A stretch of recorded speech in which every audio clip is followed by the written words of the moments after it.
जय गुरुदेव, जय गायत्री माता।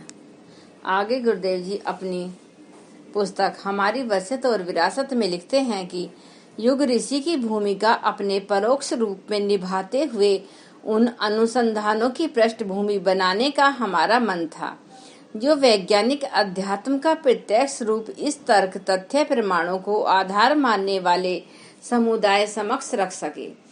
आज चल रहे वैज्ञानिक अनुसंधान यदि उनसे कुछ दिशा लेकर सही मार्ग पर चल सके तो हमारा प्रयास सफल माना जाएगा। आत्मानुसंधान के लिए अन्वेषण कार्य किस प्रकार चलना चाहिए? साधना उपासना का वैज्ञानिक आधार क्या है? मन शक्तियों के विकास में साधना उपचार किस प्रकार सहायक सिद्ध होते हैं? ऋषिकालीन आयुर्विज्ञान का पुनर्जीवन कर शारीरिक एवं मानसिक स्वास्थ्य को कैसे अक्षुण्ण बनाया जा सकता है? गायत्री की शब्द शक्ति एवं यज्ञाग्नि की ऊर्जा कैसे व्यक्तित्व को सामर्थ्यवान एवं पवित्र तथा काया को जीवनी शक्ति संपन्न बनाकर प्रतिकूलताओं से जूझने में समर्थ बना सकती है? ज्योति विज्ञान के चिर पुरातन प्रयोगों के माध्यम से आज के परिप्रेक्ष्य से मानव समुदाय को कैसे लाभान्वित किया जा सकता है? ऐसे अनेक पक्षों को हमने अर्थ वेदीय ऋषि परंपरा के अंतर्गत अपने शोध प्रयासों से में अभिनव रूप से प्रस्तुत कर दिया है। हमने उनका शुभ आरंभ कर बुद्धिजीवी समुदाय को एक दिशा दी है, आधार खड़ा किया है। परोक्ष रूप में हम उसे सतत पोषण देते रहेंगे। सारे वैज्ञानिक समुदाय का चिंतन इस दिशा में चल पड़े। आत्मिकी के अनुसंधान में अपनी प्रज्ञा नियोजित कर वे स्वयं को धन्य बना सके, ऐसा हमारा प्रयास रहेगा। सारी मानव जाति को अपनी मनीषी के द्वारा एवं शोध अनुसंधान के निष्कर्षों के माध्यम से लाभान्वित करने का हमारा संकल्प सूक्ष्मीकरण तपश्चर्या की स्थिति में और भी प्रखर रूप ले रहा है। इसकी परिणतियां आने वाला समय बताएगा। विनाश नहीं सृजन, हमारा भविष्य कथन। अगला समय कष्ट संकटों से भरा पूरा है। इस बात को विभिन्न मूर्धन्यों ने अपने अपने दृष्टिकोण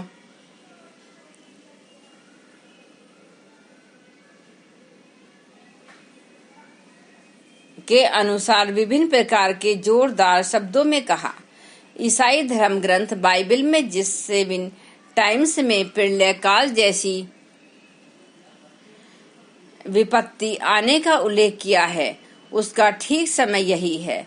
इस्लाम धर्म में 14वीं सदी के महान संकट का उल्लेख है। भविष्य पुराण में इन्हीं दिनों महती विपत्ति टूट पड़ने का संकेत है। सिखों के गुरु ग्रंथ साहिब में भी ऐसी ही अनेक भविष्यवाणियां हैं। कवि सूरदास ने इन्हीं दिनों विपत्ति आने का इशारा किया था। मिस्र के पिरामिडों में भी ऐसे ही शिलालेख पाए गए हैं।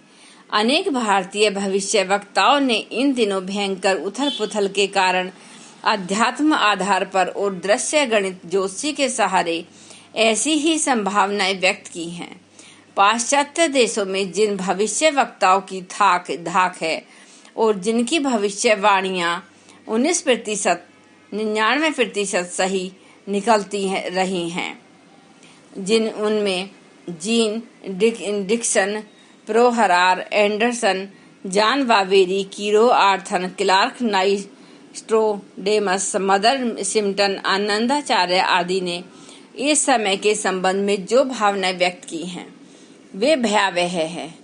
कोरिया में पिछले दिनों समस्त संसार के देवज्ञों का एक सम्मेलन हुआ था। उसमें भी डरावनी संभावनाओं की ही आगाही व्यक्त की गई थी।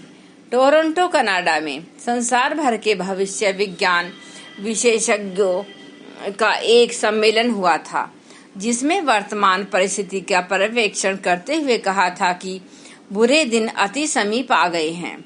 ग्रह नक्षत्रों के पृथ्वी पर पड़ने वाले प्रभावों को समझने वालों ने इन दिनों सूर्य पर बढ़ते धब्बों और लगातार बढ़ने वाले सूर्य ग्रहणों को धरती निवासियों के लिए हानिकारक बताया है।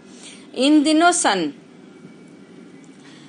1984 के प्रारंभ में उदय हुआ हेली धूमकेतु की विषैली गैसों का परिणाम पृथ्वीवासियों के लिए हानिकारक बताया गया है। सामान्य बुद्धि के लोग भी जानते हैं कि अंधाधुंध बढ़ती हुई जनसंख्या के लिए अगले दिनों अंजल तो क्या सड़कों पर चलने का रास्ता तक न मिलेगा।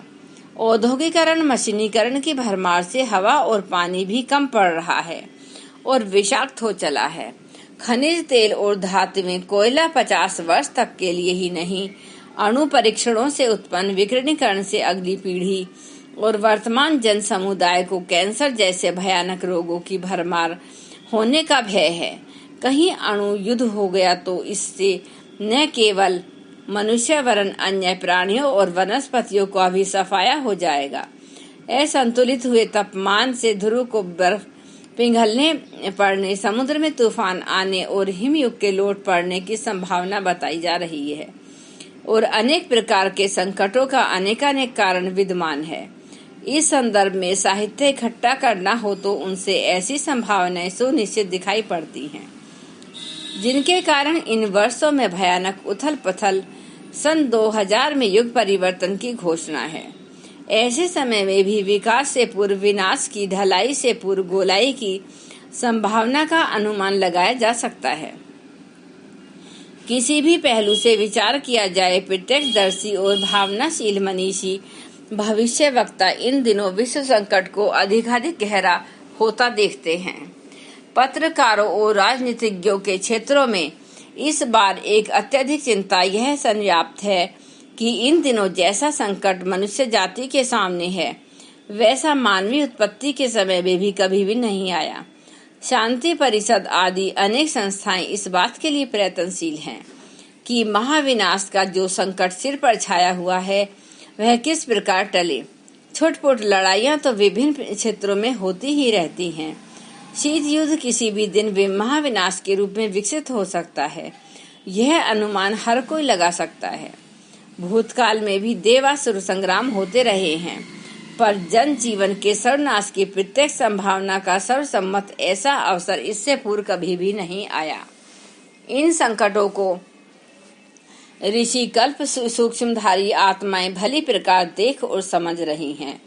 ऐसे अवसरों में वे मौन नहीं रह सकती। ऋषियों के तप स्वर्ग, मुक्ति एवं सिद्धि प्राप्त करने के लिए नहीं होते। उपलब्धियां तो आध्यात्मिक जीवन में प्रवेश करने वाले स्थूल शरीरधारी भी प्राप्त कर लेते हैं। यह महामानवों को प्राप्त होने वाली विभूतियां हैं। ऋषियों को भगवान का कार्य संभालना पड़ता है और वे उसी प्रयास को लक्ष्य मानकर संलग्न करते रहते हैं। हमारे ऊपर जिन ऋषियों का दैवी सत्ता का अनुग्रह है उनसे सभी कार्य लोक मंगल के निमित्त कराए हैं।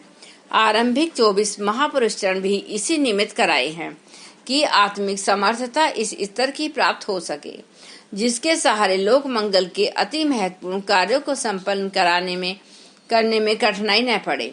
विश्व के ऊपर छाए हुए संकटों को टालने के लिए उन्हें चिंता ही नहीं प्रयास भी किए हैं। इन्हीं प्रयासों में एक हमारे व्यक्तित्व को पवित्रता और प्रखरता से भर देना भी है। आध्यात्मिक सामर्थ्य इसी आधार पर विकसित होती है। उपासना का वर्तमान चरण सूक्ष्मीकरण की सावित्री साधना के रूप में चल रहा है। इस प्रक्रिया के पीछे किसी व्यक्ति विशेष की ख्याति, संपदा, वरिष्ठता तथा विभूति नहीं है। एकमात्र प्रयोजन यही है कि मानवीय सत्ता और गरिमा के लड़खड़ाते हुए पैर स्थिर हो सकें। 5 वीरभद्रों के कंधों पर वे अपना उद्देश्य लाद कर उसे संपन्न भी कर सकते हैं। हनुमान के कंधों पर राम लक्ष्मण दोनों बैठे फिरते थे। यह श्रेष्ठता प्रदान करना भर है।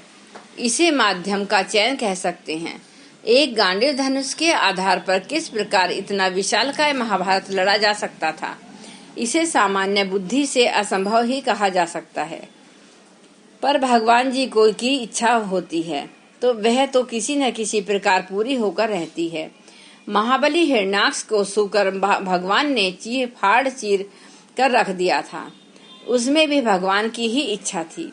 इस बार भी हमारी निज की अनुभूति है कि असुरता द्वारा उत्पन्न हुई विभीषिका को सफल होने नहीं दिया जाएगा। परिवर्तन इस प्रकार होगा कि जो लोग इस महाविनाश में संलग्न हैं उसकी संरचना कर रहे हैं वे उलट जाएंगे या उनके उलट देने वाले नए पैदा हो जाएंगे। विश्व शांति में भारत की निश्चित कोई बड़ी भूमिका हो सकती है। समस्त संसार के मूर्धन्यों, शक्तिवानों और विचारवानों की आशंका एक ही है कि विनाश होने जा रहा है। हमारे अकेले का कथन यह है कि उल्टे को उलटकर ही सीधा किया जाए। हमारे भविष्य कथन को अभी भी ही बड़ी गंभीरता पूर्वक समझ लिया जाए।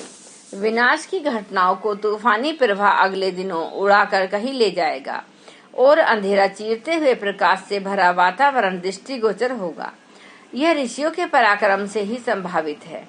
इसमें कुछ दृश्यमान व कुछ परोक्ष भूमिका भी हो सकती है। यह मानकर चलना चाहिए कि सामान्य स्तर के लोगों की इच्छा शक्ति भी काम करती है। जनमत का भी दबाव पड़ता है। जिन लोगों के हाथों में इन दिनों विश्व की परिस्थितियां बिगाड़ने की क्षमता है, उन्हें जागृत लोकमत के सामने झुकना ही पड़ेगा। लोकमत को जागृत करने का अभियान प्रज्ञा आंदोलन द्वारा चल रहा है। यह क्रमशः बढ़ता और सशक्त होता जाएगा।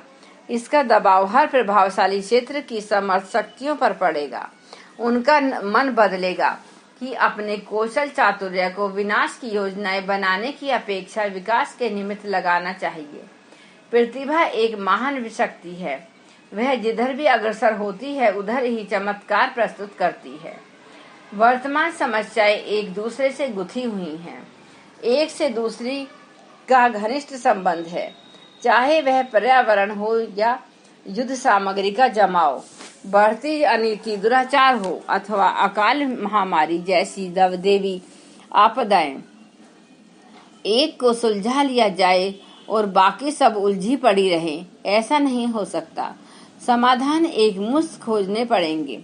यदि इच्छा सच्ची है तो उनके हल निकल कर ही रहेंगे। शक्तियों में दो ही प्रमुख हैं, इन्हीं के माध्यम से कुछ बनता या बिगड़ता है। एक शस्त्र बल, धन बल, दूसरा बुद्धि बल, संगठन बल। पिछले बहुत समय से शस्त्र बल और धन बल के आधार पर मनुष्य को गिराया और अनुचित रीति से दबाया और जो मन में आया सो कराया जाता रहा है। यही दानवी शक्ति है। अगले दिनों दैवी शक्ति को आगे आना है। बुद्धि बल तथा संगठन बल प्रभाव अनुभव कराना है। यही दिशा में चलने पर दैवी सामर्थ्य क्या कुछ दिखा सकती है, इसकी अनुभूति सबको करानी है। न्याय की प्रतिष्ठा हो, नीति को सब ओर से मान्यता मिले, यह लोग हिलमिल कर रहें और मिल बांट कर खाएं। इस सिद्धांत को जनभावना द्वारा सच्चे मन से स्वीकारा जाएगा तो दिशा मिलेगी, उपाय सूझेंगे, नई योजनाएं बनेंगी, प्रयास चलेंगे और अंततः लक्ष्य तक पहुंचने का उपाय बन ही जाएगा। जय गुरुदेव, जय गायत्री। ओम भूर्भुवः स्वः तत्सवितुर्वरेण्यं भर्गो देवस्य धीमहि धियो यो न प्रचोदयात्।